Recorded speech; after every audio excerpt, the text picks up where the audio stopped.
Hello, YouTube. How are you? Welcome to my channel, where a topic on any given day could be marriage, politics, or sports. Today, we're talking about the fact that this little gem today is about that I believe there's no such thing as toxic masculinity. I'll argue that point with anybody.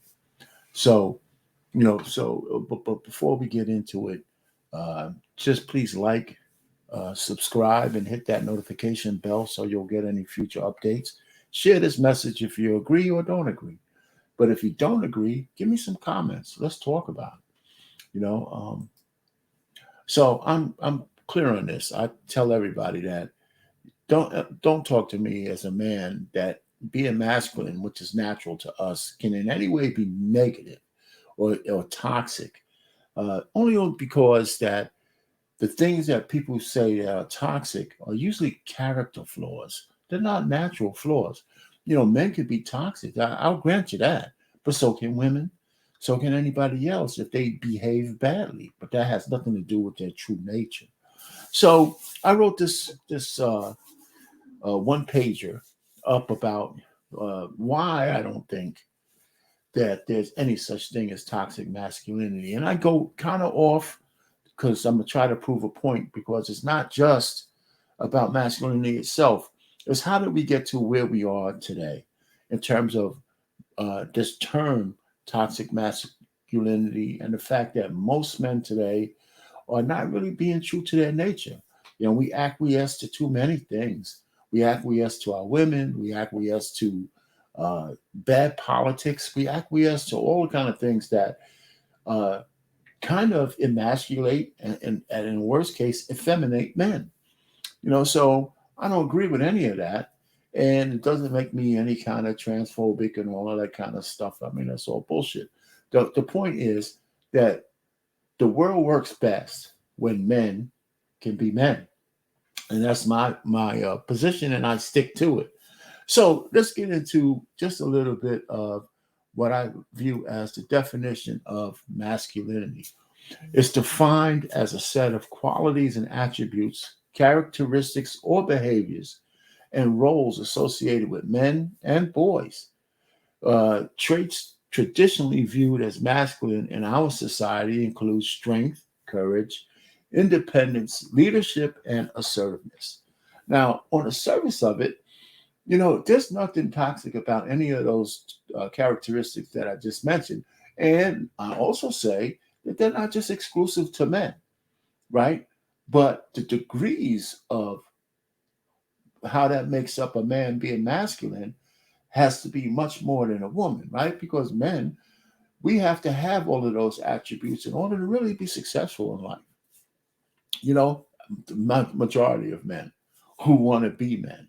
Anyway, so the pushback by on these traits uh, and the attack on these traits is by the feminist movements and probably a lot of the bro groups, only because they're teamed up to discuss that in order for them to have equal footing in society, we have to bring down the masculinity of men to satisfy, their agendas, right? And I don't agree with that at all.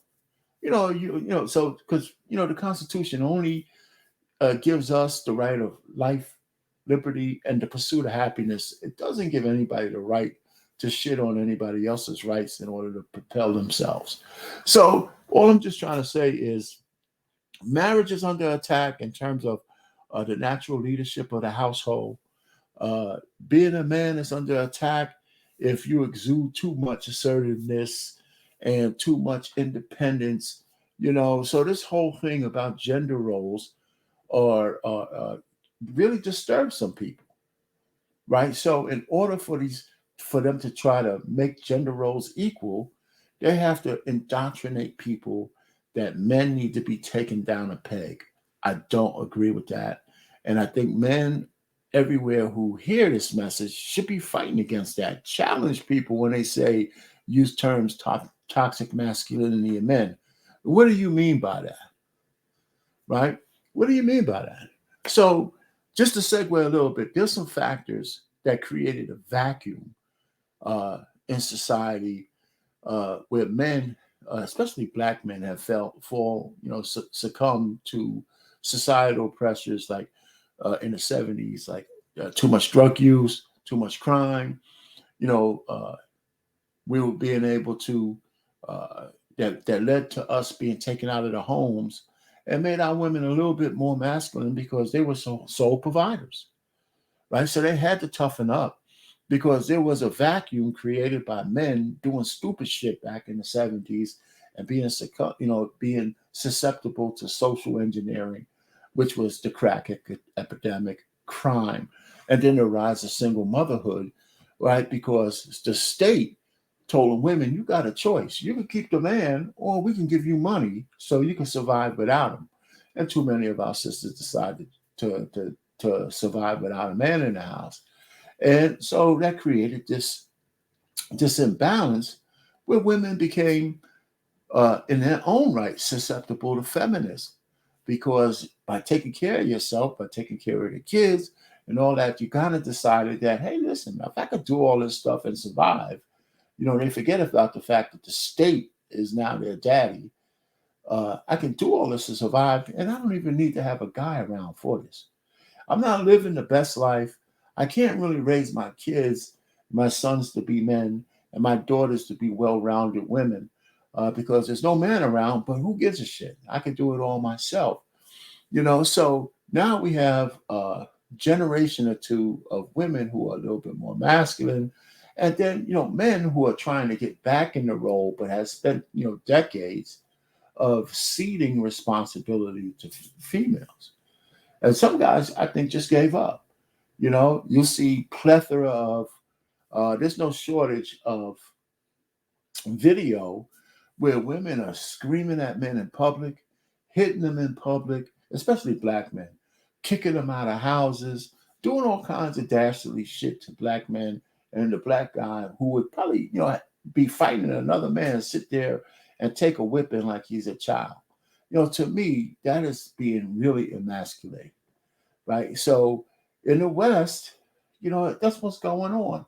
So when a man starts, so the new renaissance of man, the guys like at the extreme, like Andrew Tate or Kevin Samuels, who are starting to tell men, listen, stand up, straighten out your back, grab your nuts, and hold on to your masculinity and your natural role as the leaders in the community. I don't care what anybody says. That's what you're supposed to be. Don't stop acting outside of that natural behavior. So, like I said, the kickback of the feminists and most women and black women are now the champions of feminism, unfortunately, and they're being used by the social, the white women to keep propelling this thing, and it's hurting the community, by the way. But still, so now men, after all this time, here we are with a group of men, right, coming out and starting to say, well, you know what? That's not how life is supposed to be. Us acquiescing, and kowtowing and bowing to people who are not, who are not men, right? Men, the world only operates because of strong men. And in this country or in the West, no matter how much women, and they should be, have equal rights, but all the rights that women have in the West are there because of the good graces of the men, right? Because if men didn't want to acquiesce to that, there would be absolutely nothing that women could do. Nothing, So, but that's all lost. You know what I'm saying?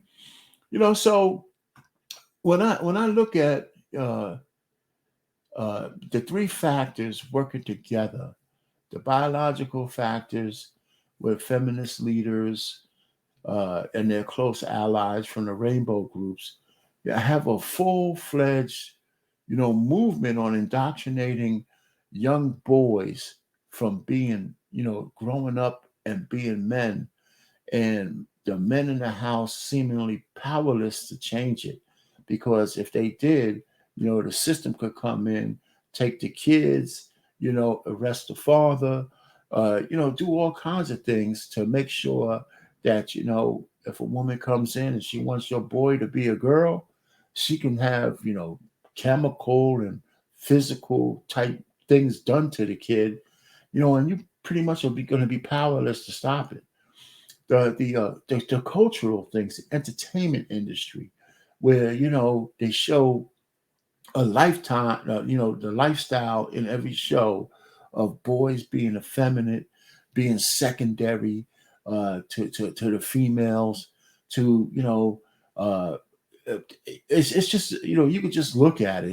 It's everywhere. You can't even put a movie out where even teenage boys, especially black ones, are not gay or somehow effeminate or somehow less than male, right? And then, of course, the prison system, if you're too masculine, they'll find a way to incarcerate you, like what they're doing with Andrew Tate, or discredit you somehow.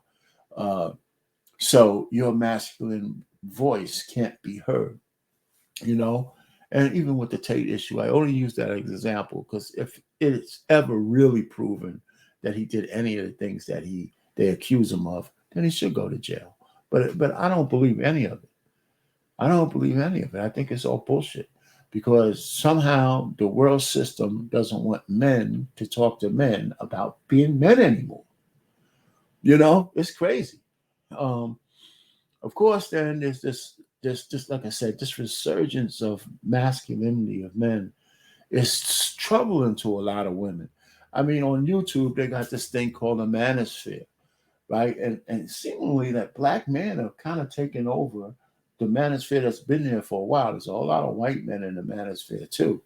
But the popularity of the manosphere, the good part of it and the bad part of it, and some people even want to be called the manosphere, of course, because um, uh, there's a lot of negativity in terms of men just bashing women.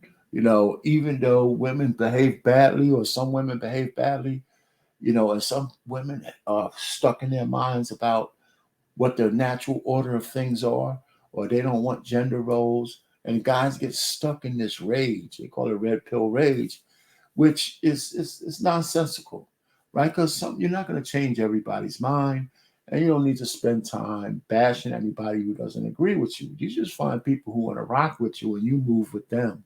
That's what I look at. There's a lot of women out there who appreciate men being men.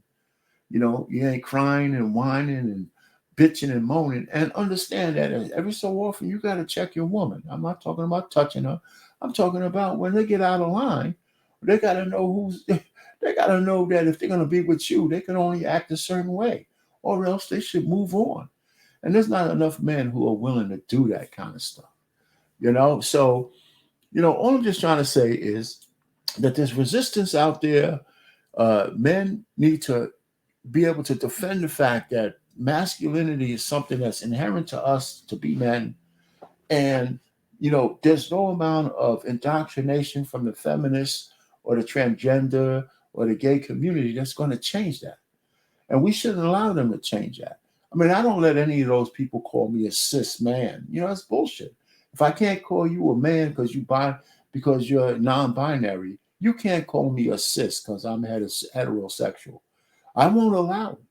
I don't think you deserve the right to define who I am, or the transgender men trying to define, or transgender women trying to define what a woman is.